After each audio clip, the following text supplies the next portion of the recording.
Shadilay, my dudes, and welcome to another Elder Scrolls lore video. I've decided to do something a little different this time around, and as such I'm going to be starting a new series called Elder Scrolls Explained. A series in which I talk about certain topics of the Elder Scrolls lore in digestible bites, which will provide mostly facts and a little speculation. Today we will be discussing the Dragonborn, and by Dragonborn I mean the trait, not the player character from Skyrim only. I will be discussing what a Dragonborn is, some famous Dragonborn throughout the Elder Scrolls history, and their abilities, as well as some interesting topics up for debate. Without further ado, let's get into it. First, we should talk about what a Dragonborn actually is. A Dragonborn is a being with the body of a mortal and the blood and soul of a dragon. They have an innate ability to easily read and learn the dragon language, as well as easily learn and perform dragon shouts.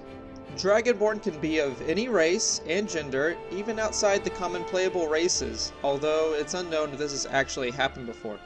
One thing to make note of is most Dragonborn throughout history have been either Imperials or Nords, although it is unknown if there is a clear pattern here since we only know of a few Dragonborn throughout the lore. While we're on the topic of what a Dragonborn literally is, I should talk about how Dragonborn come into the world, and this can get a bit speculative. The official story is that Dragonborn are bestowed their gift by Akatosh, the god of time and supposed father of all dragons.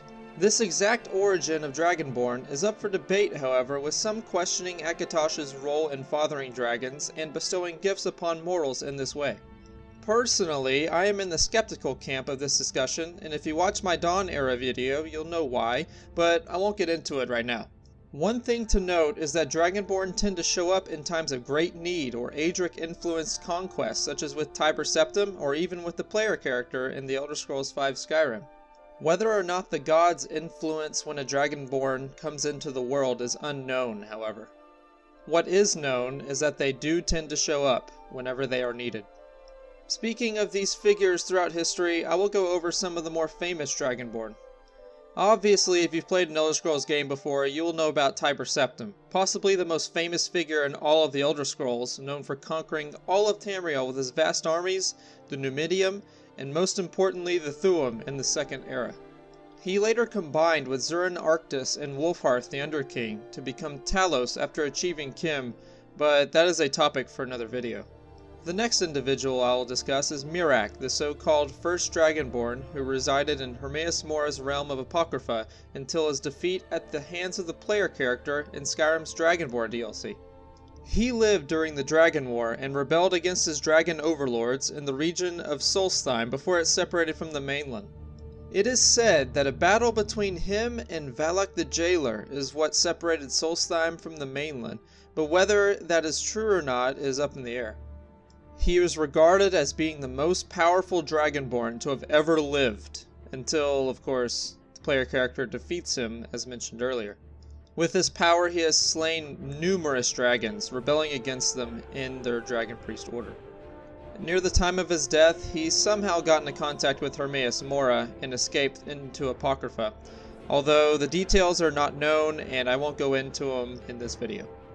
One last individual I should mention is the player character itself in the Elder Scrolls V Skyrim, the last Dragonborn.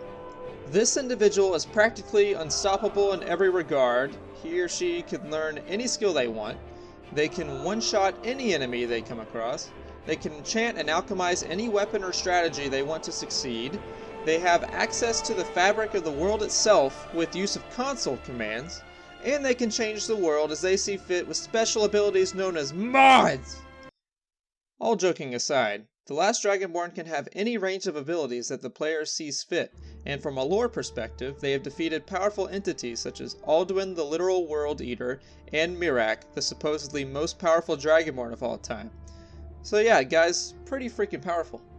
When it comes to abilities of Dragonborn, they are basically only limited in power to how many dragon shouts they can learn and use, so their potential for usefulness is very wide indeed. Some of the more powerful abilities provided by shouts are slowing time, summoning an undead dragon from a Daedric realm, bending the will of any mortal or dragon they see fit. There's a lot I could talk about here. As I mentioned earlier, they are able to easily read and understand the dragon language and absorb dragon souls once they are killed in combat. The absorbed dragon souls can then be used as knowledge in order to learn further shouts. This next part is speculation on my part, but because of their divine origin of their souls, they may be either immune or resistant to most soul trapping and soul claiming abilities by mortals and Daedric princes, although there is a quest where a mage is able to partially soul trap you into a Daedric artifact in Skyrim, so this last point may be a bit wishy-washy. The main thing I want to put into question is whether a Daedric prince can claim the Dragonborn's soul after he or she has pledged their soul to it. As far as limitations go, they're still bound to the body they are born with, so they can be easily killed with a well-placed arrow or otherwise fatal blow, and they are susceptible to disease and poison and other afflictions as their mortal body allows. And I know someone is going to mention this in the comments, but there is no cooldown for shouting with the Thu'um in the lore. The cooldown is just a game mechanic, and to prove to you, here's an example of why there is a cooldown in the first place for shouts in Skyrim. Finish this!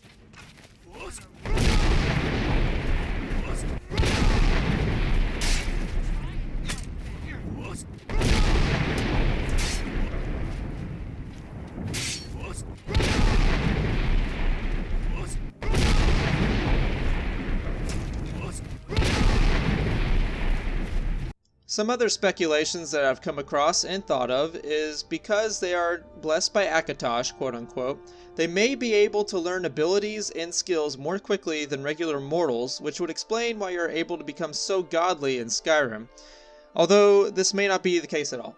Another interesting bit of info tells how the Amulet of Kings was only able to be worn by those of dragon blood. Given that the Septim Emperors were all able to wear the amulet, it is possible that all of them could have been Dragonborn, although this is disputed on from what I've seen. It should be noted that Mankar Cameron in Oblivion was able to wear the Amulet of Kings, so some have taken this to mean that he is indeed a Dragonborn. While this is possible, it is not confirmed one way or the other by Bethesda, and it may always be a mystery.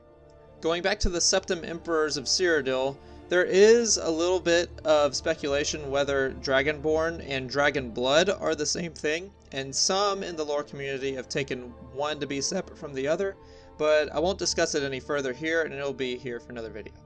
Anyway, that's all I have on what the Dragonborn actually are and what they can do. Thank you all for watching. I realize that what I have shared today isn't absolutely all there is to know about every Dragonborn ever, so I do encourage you to do your own research and read up on it if you're interested. If you like this series I'm starting, please give the vid a thumbs up and tell me in the comments what Elder Scrolls topic you'd like to see explained next. Also be sure to check the links in the description below and give me a follow on Twitch if you're interested. Also be sure to join the Discord and follow me on Twitter to never miss an update for the channel. Again, thank you all so much. It's great to be back. Be sure to subscribe, and I'll see you boyos next time.